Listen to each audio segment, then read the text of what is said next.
Accomplice of Minneapolis teen serving 90 years for triple murder reverses crucial testimony. An accomplice who accepted a plea deal over a deadly 2010 robbery at a Minneapolis supermarket recently claimed that he framed Mahdi Hussein Ali, lying to police that his former friend was the masked gunman seen in surveillance footage gunning down two clerks and a customer.Ali, who was a teen at the time of the robbery, is serving 3 consecutive 30-year sentences.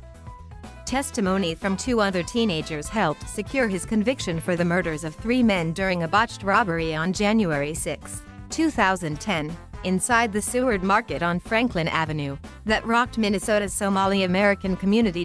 As part of a plea deal, Ahmed Shire Ali, then 18, admitted to being an accomplice in the robbery and testified that Hussein Ali was the masked gunman seen on surveillance footage slaying 3 people. Shire Ali was sentenced to just 12 years and is due for release next year. Hussein Ali will be 107 years old by the time he is due for release. Mahdi Hussein Ali. In a new interview with Fox 9 Minneapolis, Shire Ali, who remains jailed at Oak Park Heights Prison in a separate unit than his former friend, admitted to framing Hussein Ali and claimed the gunman was a different person who has since passed away years ago from the drug overdose. "I feel guilty about that," Shire Ali told the station. "I was protecting someone else. And he ended up taking the fall for something he didn't end up doing. I was young at the time. I had a lot of people in my ear, close family friends, closer than Mahdi. He ended up becoming the scapegoat." The two are not related, despite sharing surnames. Also brought in for questioning hours after the shooting, Shire Ali and his cousin, Abdissalam Ali, pinned the crime on their classmate. The 3 were smoking marijuana and riding around Minneapolis earlier that evening, and Hussein Ali lived with his grandmother in the Riverside Apartments across the street from the market. "You got 2 cousins saying I was with him, and he did it, not framing each other, but rather framing me," Hussein Ali told the station. "I hope they find answers. But I'm not the one. I was labeled a cold-blooded killer," he told Fox 9 Minneapolis. "Someone who didn't care about what happened. But I really do pray for them every day." Surveillance footage shows 2 masked individuals walk into the store around 7:44 p.m. Just one of the suspects is armed. 2 store clerks, Mohammed Warfa and his cousin Osman Elmi, are ordered onto the ground.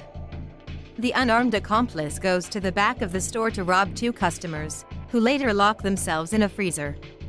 But another customer, Anwar Muhammad, soon walks into the market, startling the gunman, who shoots him once in the head. Warfa lunges at the gunman, who shoots him as well. The 2 suspects run out of the market, but as Elmi gets up and dials 911, the gunman returns and shoots and killed him.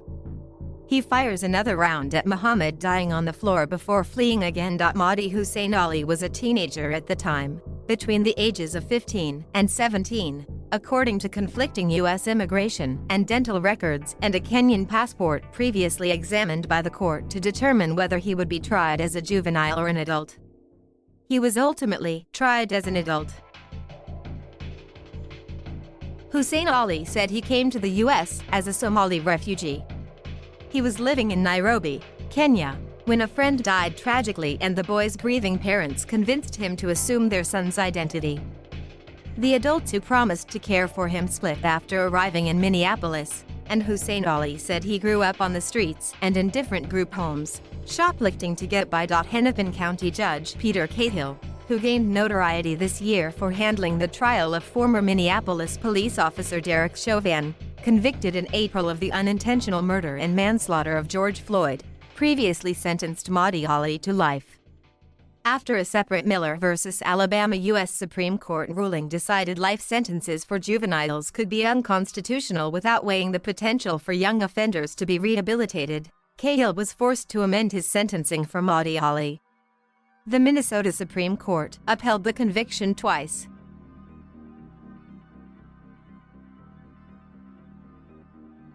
Thank you for watching. Please subscribe